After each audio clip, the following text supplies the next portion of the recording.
Okay. I'll recognize myself for 5 minutes. Mr. French, how many illegal marijuana growing operations have you identified over the last year on Forest Service properties? In the 5 years previous to No, this year. just last year. I don't have the numbers for this year. I can give you the numbers because we don't have them all put together yet. But in the last 5 years, it's been about 330. And you can get us those new for the last year? Yep, please? when we get them. Okay. Now, recently we came across reports of the cartels participating in human trafficking and all types of horrific behavior where they employ these illegal grow sites. What has the Forest Service found evidence of, and what are you currently doing to both monitor and prevent this from happening in the future? So there is information that's come into us that cartels are involved in some of the illegal grow sites that are occurring on national forests. The extent and scope of that I can't speculate on. What I can tell you is in the previous 5 years, we have remediated 336 grow sites. About 350 miles of irrigation pipes have been removed. About 300,000 pounds of trash have been removed from those sites.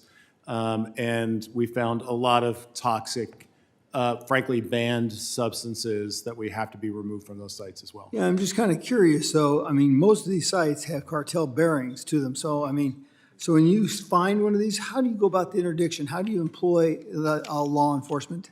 And what other assets do you have for that law enforcement activity? So, I mean, okay, yeah, we work very closely with other federal agencies, state and local agencies, and both the monitoring of sites that pop up or occur on National Forest System lands, and then for essentially addressing those. So do you go through a local prosecutor? Do you go through, I mean, you know, so you're looking at warrants, I'm sure. And how do you work with that, with local, and the gentleman from California kind of hit on it. How do you work those assets together? You know, because you don't want to be put in harm's way either. No, we have MOUs and agreements in place all the way from local law enforcement up through other federal agencies, and they work as task forces.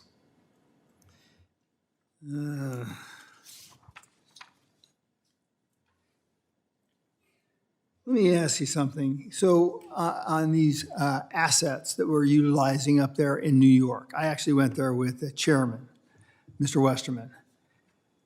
Tell me how you tend to mitigate 2,200 single men in a compound on a runway, and you've got playing fields for kids all the way around it. How are you going to keep them on there? I mean, these are 2,200. The only person I can actually think of might be Joe Arpaio could do it, but you know, tell me more about this, because it doesn't seem right, and it also doesn't seem like it fulfills the NEPA process, even in an extensive service, if you catch my meaning. Yeah, I appreciate that concern, Mr. Chairman, and it was a topic of conversation which I will lump, if you will allow me, into safety, right? The safety and management. So we've left the management of the migrant camps to the city, to the folks that are leasing the property. The U.S. Park Police, who I know came and spoke here, at least the union, they are on site to protect the park resources and the normal operations. We asked in the lease for 24-hour protection from NYPD for the camp itself and all of its operations, as well as, to your point, anything that comes from that camp that would impact people or park resources. So we have a full protection strategy in the lease, is the short story. So have you ever seen a success rate on any process like this at all? I mean, it's very extensive, and it's going to be almost impossible to keep those people on that limited site. Yeah, it's there is a fence, there are security procedures, but I appreciate your concern, and I think we just need to keep very focused on this with those partners. Let me also ask you, tell me that, you know, the chairman asked us, and I want to reiterate it because it's that important. We're doing this as a benefit to the governor and the mayor. Why wouldn't that stop us from doing this as a precedent? Tell me why this is not going to stop right here. Doesn't it set a precedent? Because it does.